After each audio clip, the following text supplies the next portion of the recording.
This is Caitlin, your host of the No Sleep for Dramas podcast, where we get no sleep and survive on coffee to watch just one more episode at night.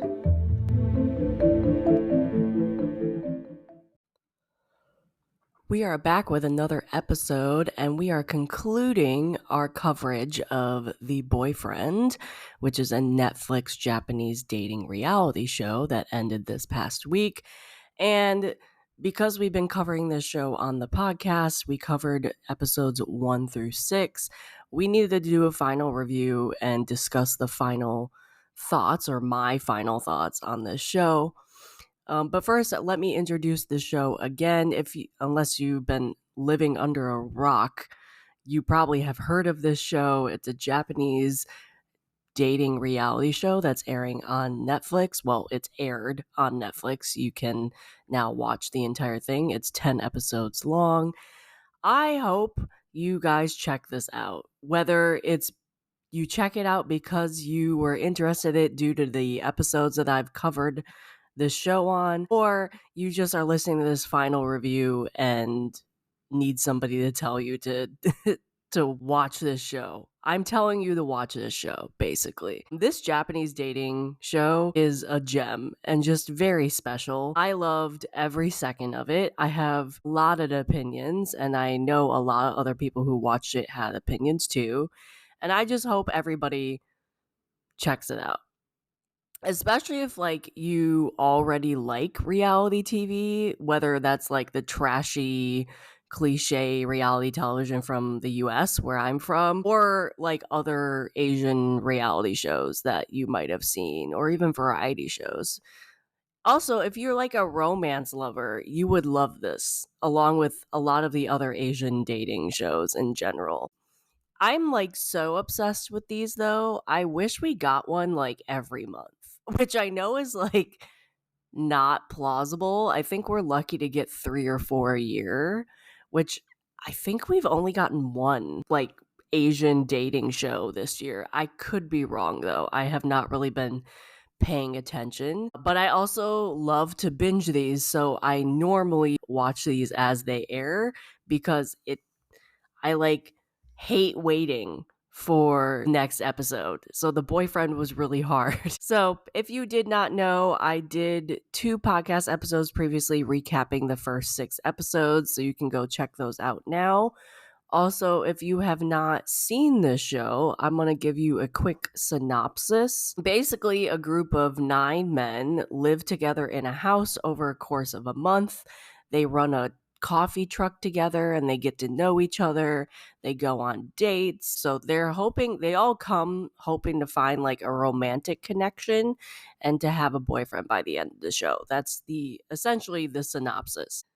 Honestly, it's a little unfair that I'm doing this review because I absolutely adored this show. I really have like very minor things like negatively to say about it, so I might be extremely biased in this review. So, just FYI, if you're looking for I'm going to try to be objective in this review, but honestly, there's not a lot I did not like about this. So, it might not sound very objective.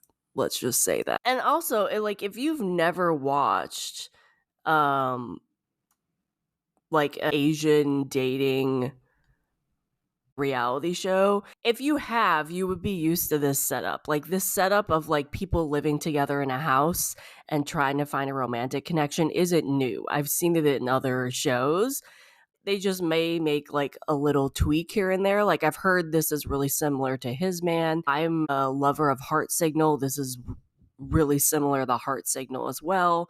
There's other ones that are like completely different, but if you love Heart Signal or His Man or those types of shows, or you've watched those, The Boyfriend would seem similar to you. So it's not like it's completely new, completely revolutionary, that type of thing. But it is the first Japanese dating show that I know of, which is kind of revolutionary within itself. But I also have not watched a dating reality show in a minute.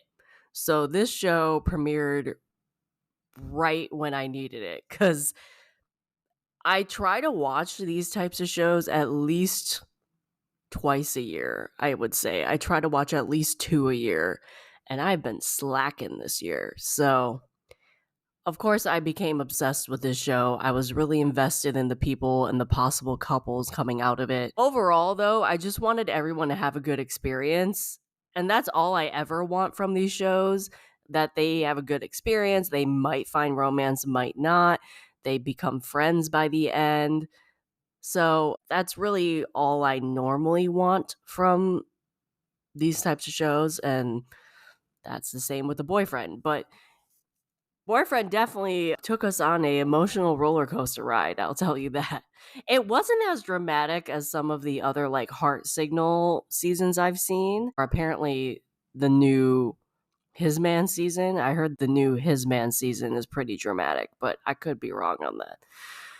I haven't watched it, but if you become as invested in these people as I do, it was still a roller coaster ride to watch this show. All right. Just FYI, beyond here, we are talking about spoilers. So this is your spoiler warning. If you do not want to be spoiled on the end game and what happened and final thoughts over the entire show, go watch the show and come back now. There will be spoilers. So this is not one of these reviews where I'm not going to be spoiling everything. So this is your one and only spoiler warning. We are now getting into spoiler territory. So, okay. So first I'm going to talk about, like usual with all of my review formats, I'm going to talk about what I liked about the show, and then I'm going to talk about what could have been better. And then due to the fact we got an after show reunion, I'm also going to talk about that, and that's going to be at the end. And then I'll like conclude it and say my final thoughts by the end. So that is the kind of the format of how we're going to go do this. This is more of a review versus a recap. So I'm not technically recapping the last 4 episodes like I did with the first 6. So this is just an overall review of the show. I decided to just not do the recap because this would be like a 2-hour long episode if I did that. Okay, so what I loved about this show. So as I said, this is the first Japanese dating show as far as I'm aware. So I had really nothing to compare it to except for the other dating shows that I have seen. So like there were some similarities across the board and some unique things about it. This definitely made me want to check out like Terrace House, for example. I've seen like 3 episodes ever of Terrace House, and I did like Terrace House. I think they were like random episodes I came across though, so I don't even know what season they were from. And I know there's definitely seasons I've never seen, so I do want to check Terrace House out at some point. But the first thing I liked about the show is the atmosphere. So this goes for The Boyfriend, but also just like Asian dating shows in general. They're really different from the reality TV shows that I'm used to in the US. Like, and this is not just like dating shows. Any like variety reality TV from Asia, Korea, China, whatever, there's a really big difference when you compare it to, as I said, because I'm from the US, you compare it to reality TV in the US. Like, I find that most of the dating shows that I've come across from Asian countries, and granted, I haven't watched all of them, so there might be one out there that is the opposite of what I'm going to describe. I found that most that I have watched are a lot calmer with like very little drama in them. And I love that because there's only so much with US reality TV that you can take in terms of like yelling and screaming at each other and like throwing things or like every episode being dramatic. Like there's only so much I can take of that. So it was refreshing when I watched my first Asian variety show, reality TV show, that like I remember being so surprised there was like very little drama and no yelling. I actually find that these types of shows are very relaxing, so I actually watch them to relax. Probably that's one of the reasons why I become so invested in the people. So enjoy the fact that this, like, the atmosphere of these shows are a lot calmer. There's very little drama. I mean, like, the only drama we had in The Boyfriend was the chicken incidents that happened multiple times, and then Dai and Shun, which, like, yeah, they created drama, but even among them, it wasn't like, "I'm angry at you, I'm gonna yell at you" type of thing. It was more of like pouting and then we'll talk later. Like, it was very minor, in my opinion. The drama was just minor, and it didn't really affect the overall atmosphere of the show. And yeah, at the beginning, which is per the course with all of these dating reality shows, it was very awkward among everybody at the beginning when they first met, but that's normal. That happens all the time in these shows. But as the show went on, you could tell the guys got more comfortable with each other, and like the structure of the show as well, working the coffee truck and everything.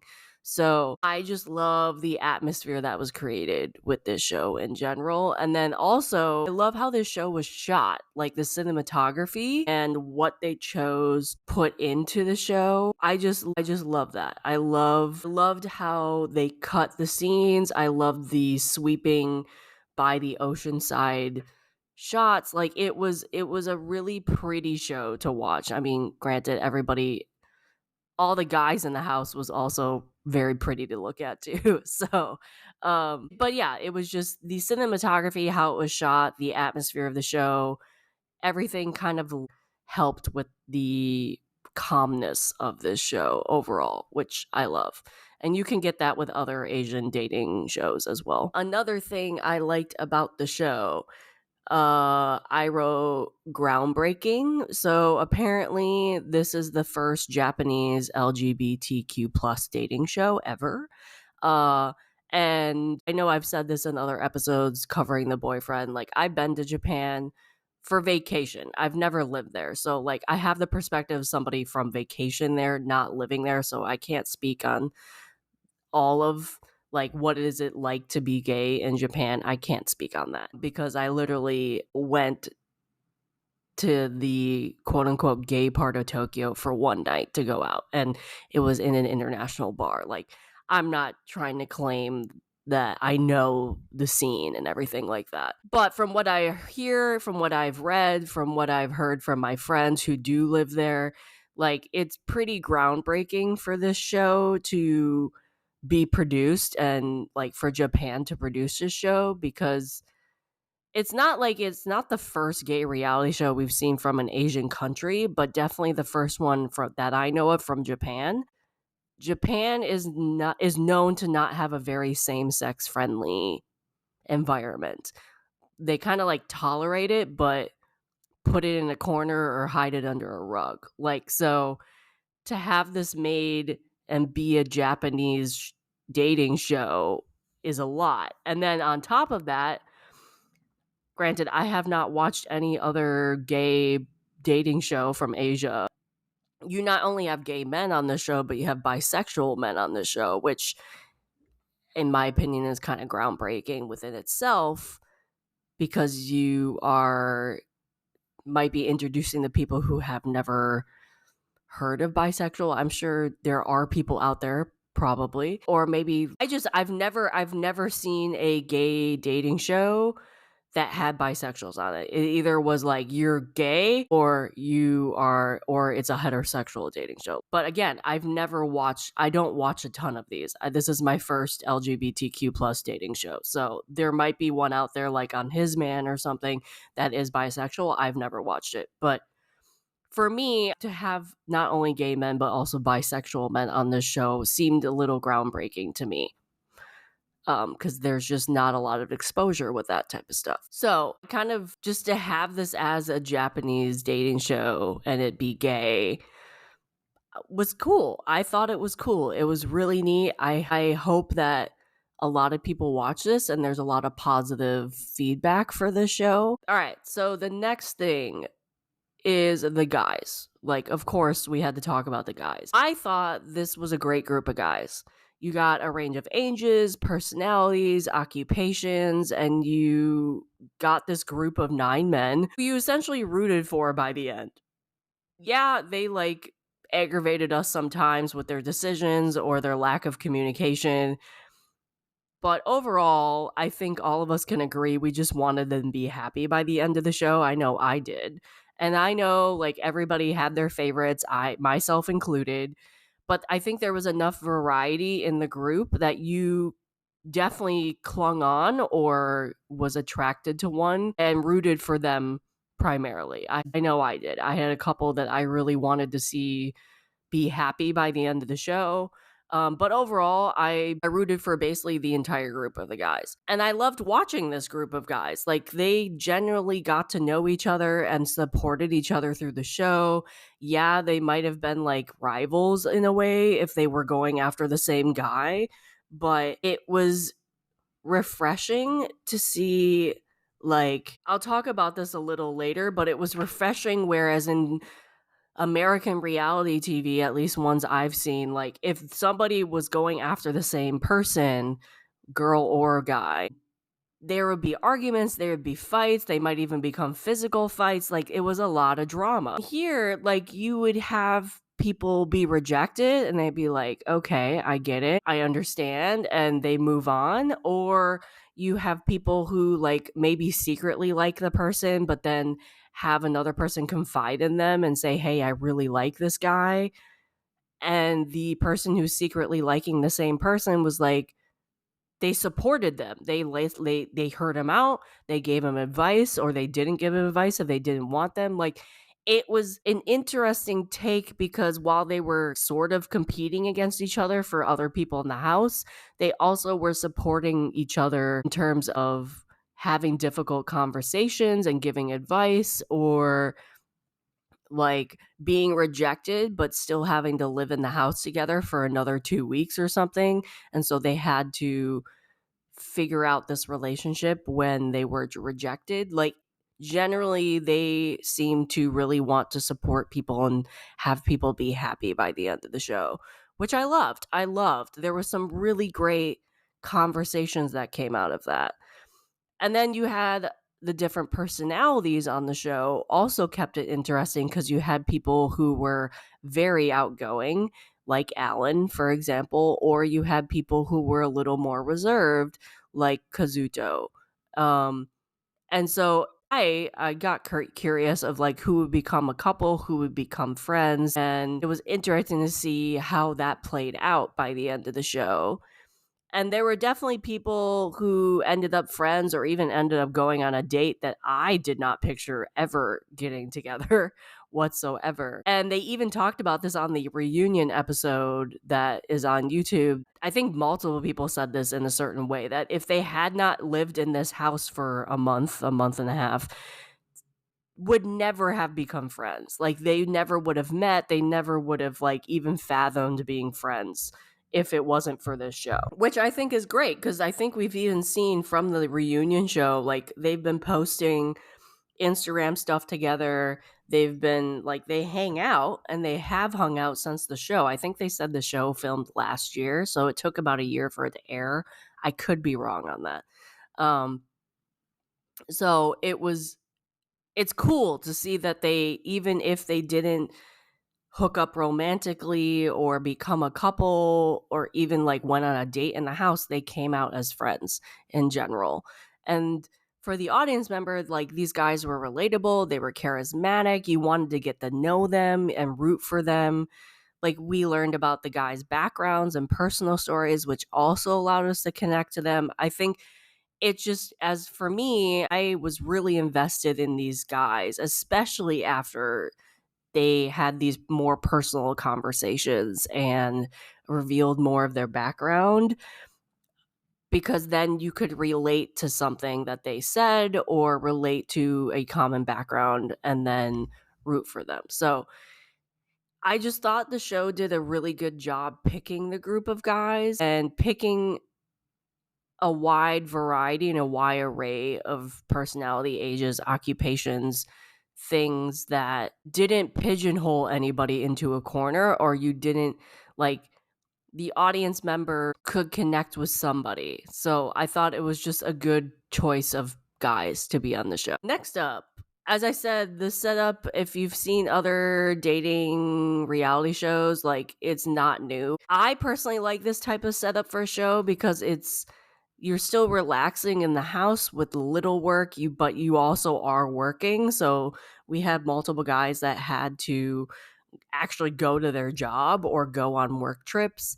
And then you had this casual dating mixed in with these coffee truck dates. Like, it was a very relaxed atmosphere, but it also has been done before in other dating shows. So it wasn't anything like you need to survive on an island by yourself. Granted, I have not seen some of the more popular dating shows like Singles Inferno. I have never seen that show.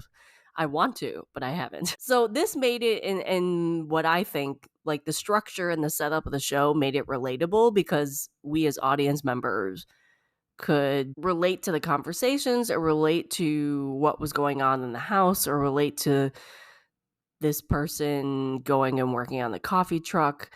And then it also added some playful competition in the show, winning those dates. But it wasn't like die-hard competition or a very hard competition. It was kind of like you put a name in a jar, and if they match, they match. If they don't, they don't. I also love when these shows have panelists. I think that's a really nice addition. So I was glad to see that The Boyfriend had panelists as well, because it was you were watching the show with other audience members and then having the audience members comment on the show along with you.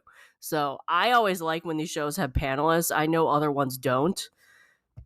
It would have been nice if I recognized any of the people. I did by the end because I looked them up and realized I had seen some of them in dramas or singers or whatever. But when the first episode aired, I didn't recognize any of them. Well, scratch that. I recognized one from Tara's house, but I vaguely recognized them. And then I realized where they were from. But because I hadn't watched a ton of Tara's house, it took me a while to recognize that person. I also think the length of the show, in terms of they were only there for a month. I know other shows are like a week. I don't know which ones, but some were like a week, some were a month, some are 2 months. It depends on the show. I think the length of the show is a good length because the people kind of get comfortable, they get to know each other, and then they decide who they want to pursue, and then they start asking them on dates or asking them to have conversations, and they work this coffee truck and everything. But also it's short enough where the guys have to take risk. They have to be more forward in their feelings because they're only in this house for a month. So while the month is like enough time for you to relax and kind of get in the groove and get to know each other a little bit, it's short enough where they can't just like lollygag there. They have to make a move, they have to be more forward, which might be out of their character, it might be out of their comfort zone, which we saw multiple times on The Boyfriend. And then also with The Boyfriend, not everybody stays the entire time. There were a couple people that left a little early. So we didn't know at the time they were leaving early, but they did. So they were even more on a time crunch. Or someone came in late, so they were also on a time crunch. So I thought the length of this show was the perfect length, where they had enough time to be comfortable, but not enough time to kind of just not do anything. They had to do something if they wanted to have a romantic relationship by the end of the show. So that was refreshing and welcoming, because we also got to learn more about the people, and it was like we weren't stressed because there was a time crunch on these people having to find somebody in a week or something. So the overall feel of the show is more like not stressful, less manipulative, low key, and generally just a relaxing watch for people, unless you get like really invested in somebody and then they make you cry or they make a wrong decision in your opinion. It depends on like how invested in these people you get. Cuz like for me, I was really invested in a couple people, and I was just really sad that they did not get who they wanted or didn't get the opportunity to even date people, which I'll talk about later. And then there were other people where it wasn't like stressful to watch Shun and Die. It was just like you need to make a decision already. So it wasn't like stressful. But I think overall, because this show just, like, due to the structure and due to you're watching it with panelists and you're watching it in a good length of time, it's not anxiety inducing. There's really no manipulation when it comes to what happens on the show. I don't know if it's scripted or not. I'm assuming it's, like, loosely scripted, but it's not as, like, scripted as some of the US reality TV, that's for sure. But overall, I would recommend this just, like, for a relaxing watch. Like, it's a 45-minute long episode show, which is good because other Asian dating shows are, like, an hour and a half episodes. So that's another reason this is a good show, is because these episodes are 45 minutes long. Granted, that left like a lot of cliffhangers, which I hated, but you're not sitting through an hour and a half episode. I don't really care. I binge these either way, depending whatever the length of whatever.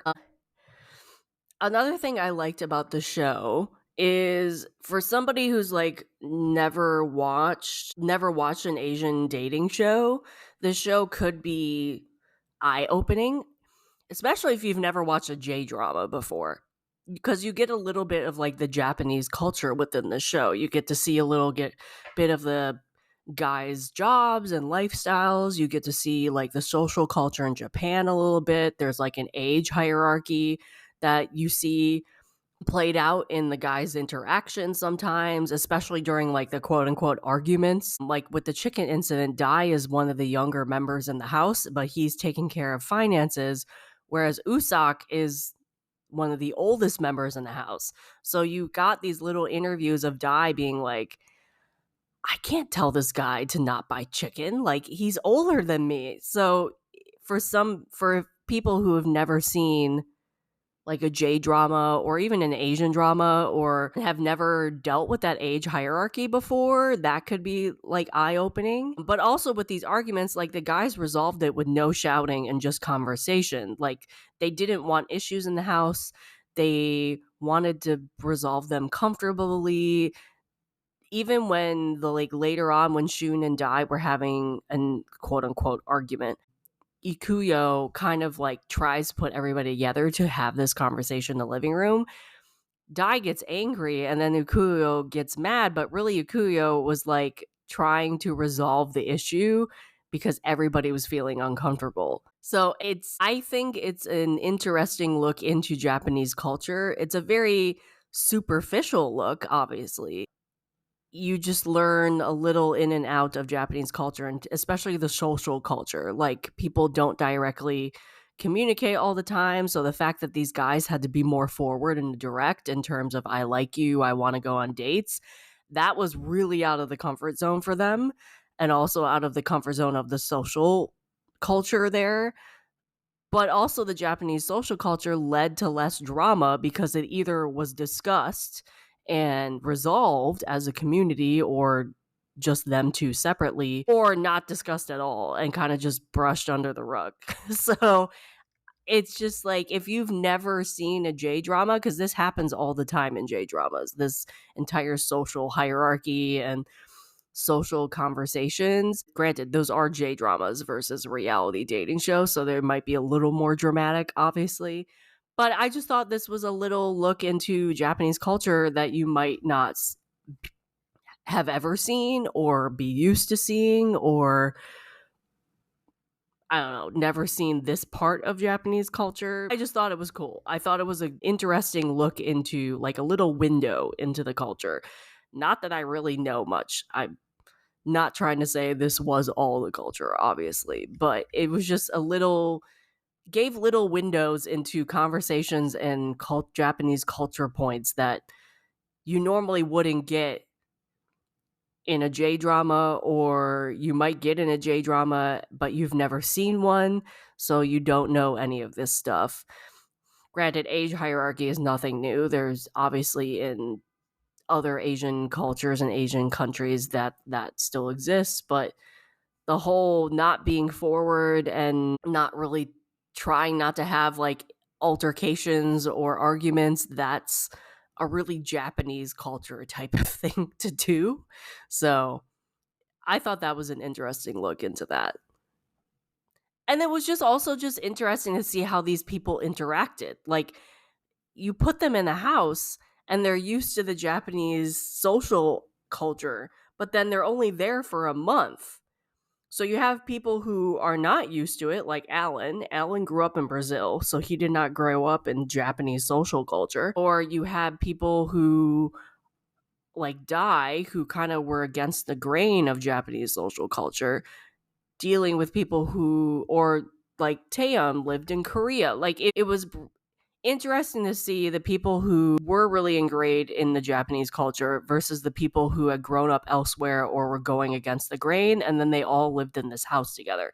It led to very interesting conversations and opinions, and it was a interesting insight on how these people resolved issues and arguments and had these discussions and tried to keep the peace in this house.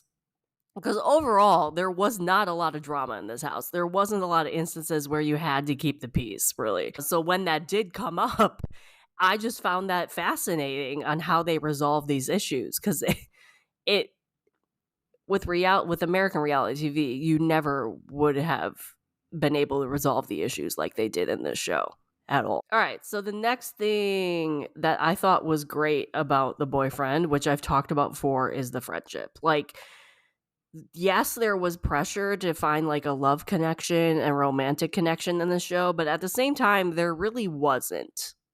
It depended on if the person themselves individually put the pressure on themselves, because this is really like a slow burn, slow paced show. Like overall, the guys came out of the show with friendships minimally, and then some came out also as a couple. There was like personal pressure to find somebody romantically, but it wasn't like the show was like, you have to find somebody romantically. It wasn't that type of show. They kind of tried to keep it as organic as possible, in my opinion. So you had people on the show who definitely came there for a relationship, and they said it on the show. But then you also had people who were also dealing with other things, and that kind of became their story on the show. So there wasn't this pressure to make a love connection, and so some of the guys were dealing with other personal problems that they wanted to overcome, like Taehyung, and his family. Like, I thought this show created a great space to not only have people find this love connection, but also develop meaningful friendships that were just as fun to watch on this show. There were definitely people on the show that you knew would never be a couple. Like they were either friend zoned from the get-go, they just weren't interested in each other. Maybe it was like the individual wasn't really interested in dating. Like, so it was fun to even see these people who you definitely knew would never date and would never be a romantic connection still become friends on the show. And I almost had just as much fun watching these friendships develop as I did watching the romantic connections happen. And even if I did root for the people who, like Taehyun, for example, Taehyung, I know I'm pronouncing that wrong. It was very clear kind of by midpoint that he probably would not have a romantic connection, which broke my heart. It broke my heart so much because I wanted him to go on a date so bad. But he had some fantastic conversations with these people, like Shun in the house, where it still was like really heartwarming and really fun to watch him interact with other people on the show with the limited amount of time we saw him on the show, in my opinion. So it was just, if you're going into the show and just wanting to see romance, you will get some of that, but you might also stay for the show to see the other guys interact and the friendships develop and just see how wholesome this show is most of the time. And then speaking of Taehyun, I'm butchering that name. I'm so sorry. The way these men. So another thing I loved about this show was the conversations. The way that these men were so open and genuine about their feelings was quite impressive, in my opinion. I really liked how in tune most of them were with their feelings. They were comfortable with with crying and hugging each other and like these outward emotional expressions. And they were kind of just there and were ready to put themselves out there, even if they didn't get the response they wanted. I think the month time limit really forced them to do this and really forced them to be comfortable with this, because a lot of these people came into the show. What they said at the beginning, they like interviewed all these people and they were like, what do you want out of this show? And multiple of them were like, I would love to have a romantic connection, but I just also want to be more comfortable in expressing myself. I want to be able to tell somebody I have feelings for them or I want to go on a date with them. And then they achieved that. So I think the guys who came onto the show with that in mind took advantage of that and succeeded in doing that. I think they were ready to take themselves out of their comfort zone. They were ready to put themselves out there, and they used the boyfriend as the platform to practice and to do it, because it was kind of like a experimental enclosed environment that they could feel comfortable doing that. And I loved that even if they did put themselves out there and they didn't get the response they wanted and didn't like they were rejected, they took it so well. Like they took it so well.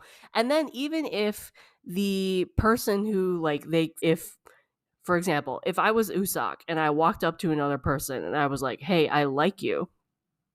And if that other person didn't reciprocate those feelings, the person who didn't reciprocate the feelings didn't sugarcoat anything. They were like, "Oh, I'm so glad you told me, but I just don't see you in that light. I don't like you that way."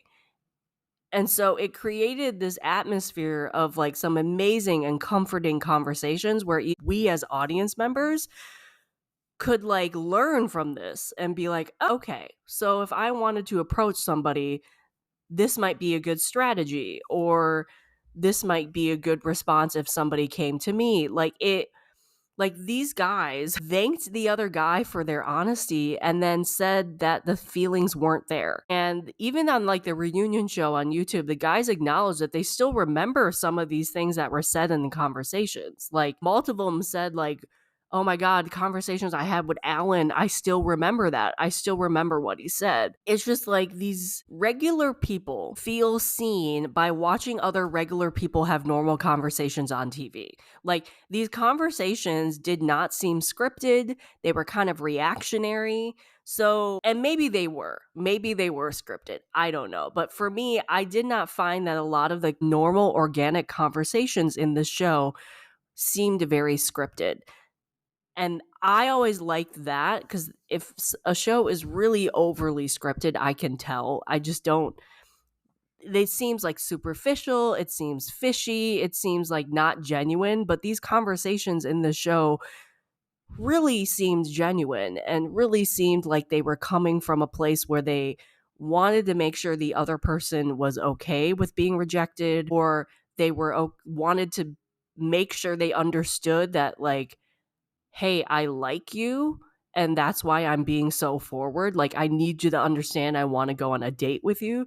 So it was refreshing and it was comforting and it was a great way for these conversations to happen.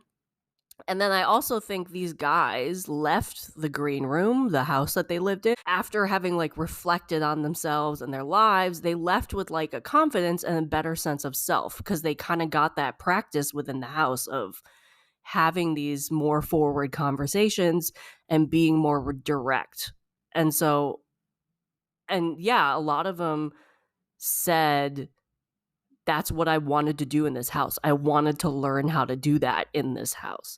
And then we even heard on the reunion episode, especially after they said that they like had watched the show and reflected on what was seen on the show, we heard all this feedback in terms of like, because they asked in the reunion episode, like, how did you change from when you first entered the house to when you exited? A lot of them were like, I gained confidence. I learned a lot about myself. I learned a lot from other people within the house. I wanted to take some things from Alan that he did. Like a lot of these people, you can even tell in the reunion show, a lot of them had changed from when you saw them in the show. And maybe that was a year out, I don't know, but like you could tell a lot of them had really taken the feedback and the practice of these conversations from the house to real life. So, another good thing about this show, I think this is a really good intro to like Asian dating reality shows.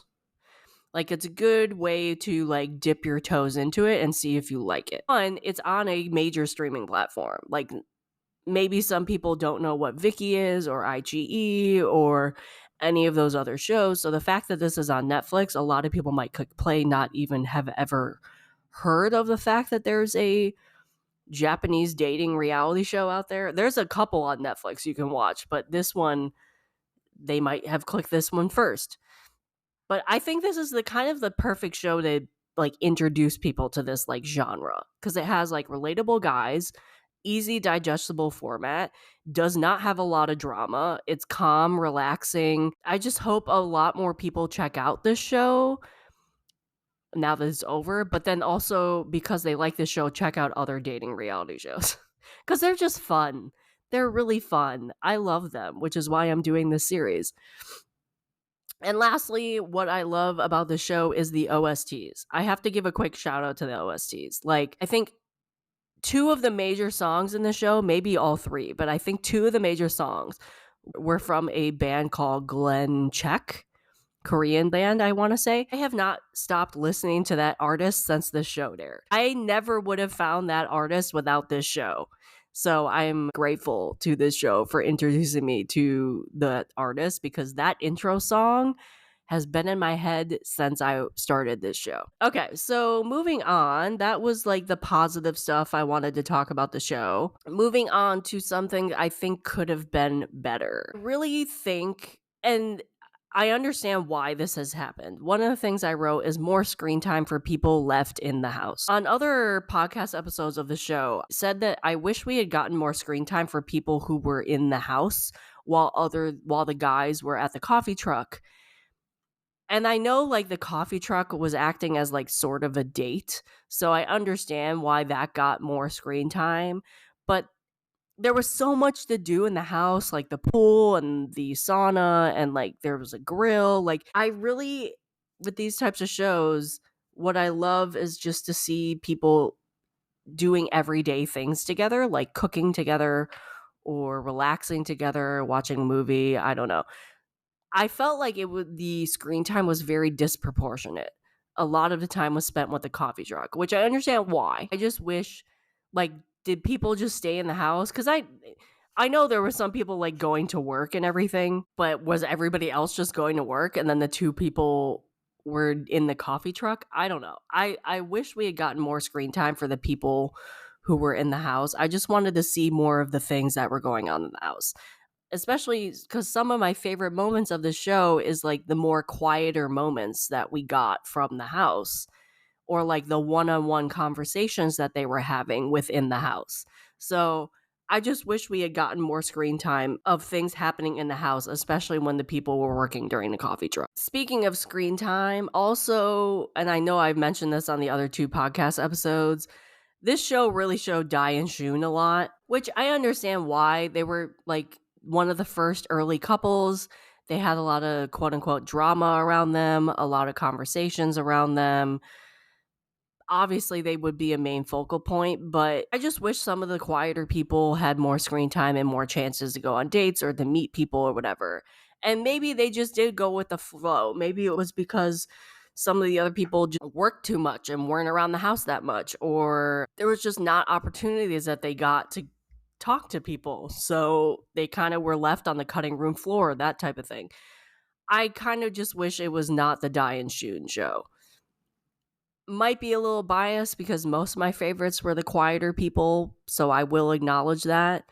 But I just wish we had seen other people interact. Not that I didn't like Dai and Shun. It's just I felt like some people just we did not see a lot of some people. Granted, I know, like, for example, Kazuto was working a lot, Taehyun was working a lot, like, so I kind of just wish they were a little more evenly distributing screen time a little bit. The other thing that I pray to God we get a season 2. Maybe a girl version, that'd be nice, but I really hope Netflix doesn't cancel this and we get a season 2. Because we need more of shows like this. I thoroughly enjoyed this show. I want to see more of this show. Like, I really hope we get a season 2. Obviously nothing's been confirmed and nothing's been said about it, but please, Netflix, give us a season 2. Please. Okay. So the last part I'm going to talk about is the reunion show that was on Netflix this past Saturday. Not Netflix, YouTube. I love that this show gave us a reunion episode. I was hoping we were going to do it because sometimes these types of shows don't do that. I don't remember when we got a reunion episode for other dating shows I watched. We might have. I don't know. But I hate when these types of shows like don't do it and then leave us wondering what happened. Like, did people get together? Did they date at all? Did people not date in the house but then meet up later? Like, you never know. And also, time might have passed. I mean, I think I said the boyfriend, like, I think they filmed this last year and then it's airing now. There's couples that might have left the house and then didn't stay together.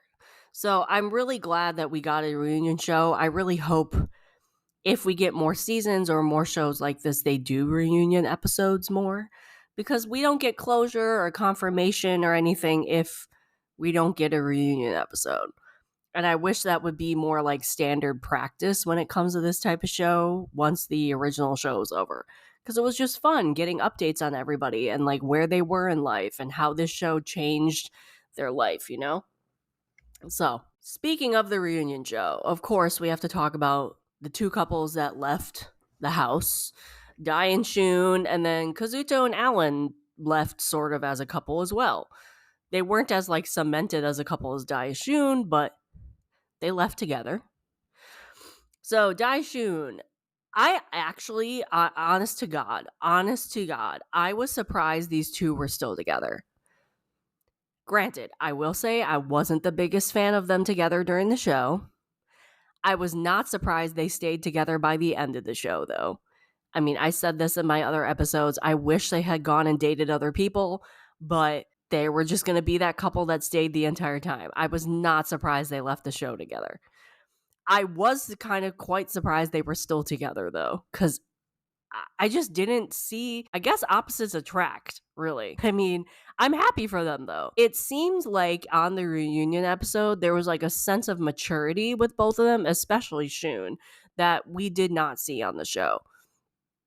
And they also seemed really comfortable with each other, more than they were on the show. Granted, as the show went on, as the boyfriend went on, they did get more comfortable together, but there was a sense of comfort you got on the reunion episode that you just did not see on the show. So, as we saw in the reunion show, though, some things did not change. They said they still argue all the time, but they seemed happy. And I know a lot of other people were rooting for them, and they did bring the drama to the show.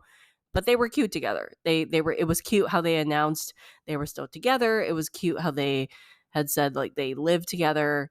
So while I was surprised that they were still together, because I just do not think their personalities work, I guess opposites attract. So I'm okay with them being together. They were cute. With Kazuto and Alan, I was the opposite of this. I was sort of surprised they weren't together, but at the same time, I wasn't. Because even on the show, their personalities were just so different, and I really think Alan took that date really too fast. And I think that really affected them.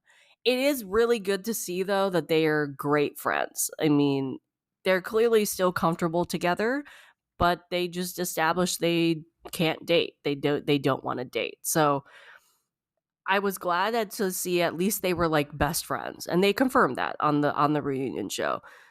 I think their personalities was just way too different. They couldn't date for a period of a long time. I am happy to see that Kazuto seemed a little more relaxed and was willing to open himself up for something with Alan at the end of The Boyfriend, like when they walked off together, he did say, like, let's test this out. Let's see what happens. Clearly, whatever they tested out didn't work, but at least they are still friends. I think that's great. The rest of the guys, I'm really happy we got an update with everybody. Everybody looked amazing. Everybody looked so much more calm, comfortable. It was very clear that they had hung out together outside of the show very often, and they talked together all the time. I liked hearing about Taehyun's conversation with his family. I'm glad like they went well. I wish we did get a surprise where like other members had decided to start dating or something, but that's me wishful thinking. I mean, I'm a diehard Taehyun fan, so I'm just really wanted him to be happy and find somebody.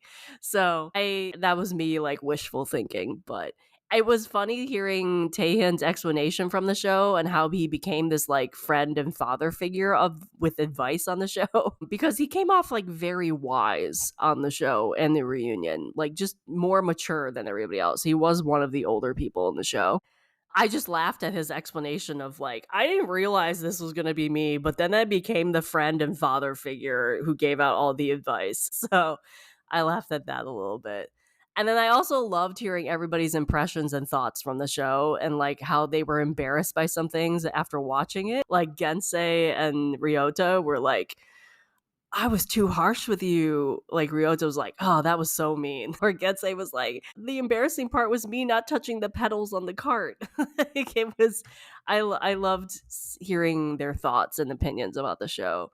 And then I also, because of these reunion episodes, I loved hearing like how their lives were after the show aired. And it was nice just seeing where people were going, like Ryota concentrating on his modeling and everybody just seemed to be doing well. They seemed to be thriving, for lack of a better term. And it was just really nice seeing everybody being comfortable around each other and like confirming they were all friends and had a group chat. And it was just so different from what you saw in the house because they had this 6 months to a year hanging out and having a group chat and doing all this stuff. And then Usak's gift was adorable. He has such a great talent. I really think he should like do that. Granted, I'm sure his job, he loves his job apparently too, but his gift of the drawing was really cute too. I still think Kazuto and Usak would be a good couple though. I wish they were dating or at least explored that a little bit. I really think they would make a good couple. But yeah, that's pretty much my review. I know I didn't like go into all the details of the last 4 episodes, but you got the couples that lasted. I did feel bad for Ikuyo because he like didn't really do anything because he came in halfway through, but it was nice to see like him being friends with everybody and everything. So anyway, that's my review of The Boyfriend. 10 out of 10. I thoroughly enjoyed this. It deserves nothing less than a 10 out of 10. Could you nitpick this show? Yeah, you probably could. Do you need to? No, absolutely not. You just need to like enjoy the ride and root for these guys to be friends and boyfriends and whatever. If you like The Boyfriend, if this is either your first Asian dating show or you might not have liked other ones and you like this one, please go watch other ones. I recommend Heart Signal. That's a really nice show. You have a Chinese and a Korean version of it. I've seen both. I do plan on doing like an updated list of my favorite variety reality TV shows later in the year. So that will be coming by the end of the year. But these dating shows are just so much fun and there's so many to watch and so many to get invested to. Like if you haven't watched this show yet, please go to Netflix right now and click play on The Boyfriend. It's 10 episodes, 45 minutes long. It's really short. You'll love it. It will be great. You'll meet 9 guys that are like just a heartwarming, wholesome dating show. Like really, especially if you like are needing like a romantic thing to watch. Just watch The Boyfriend. Please watch The Boyfriend. Anyway, that is my review of The Boyfriend, 10 out of 10. My favorite thing I watched in July. I hope you enjoyed this review. I know it was not like a recap thing like I did in the last 2 episodes.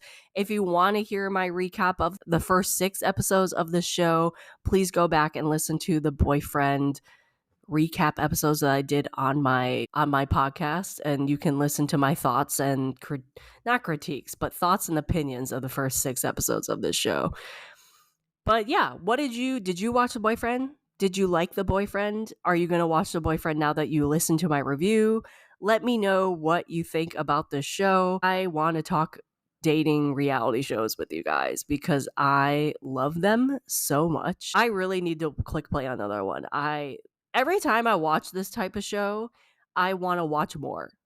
And I have a lot in my plan to watch list that I really, really just need to click play on because I've had some of these shows on my plan to watch list forever, especially because it's I think the Chinese version of Heart Signal is on season 6 and I've watched 1 season.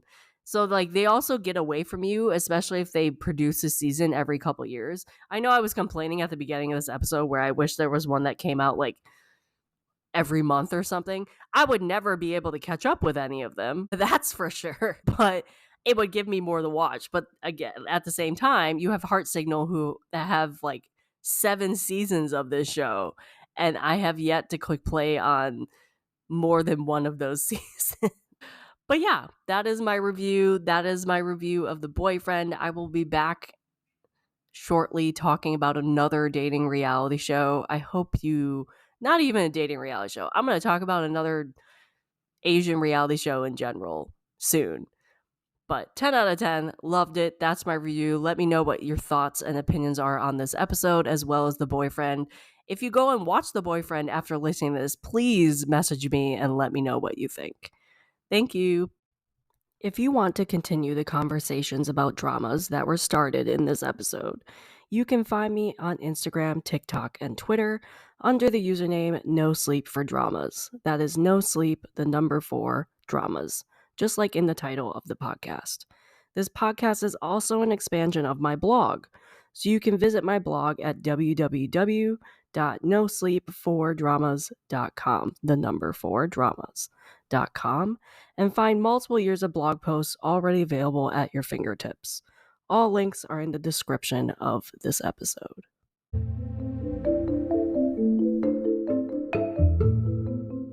This has been an episode of the No Sleep for Dramas podcast, and I am your host, Caitlin.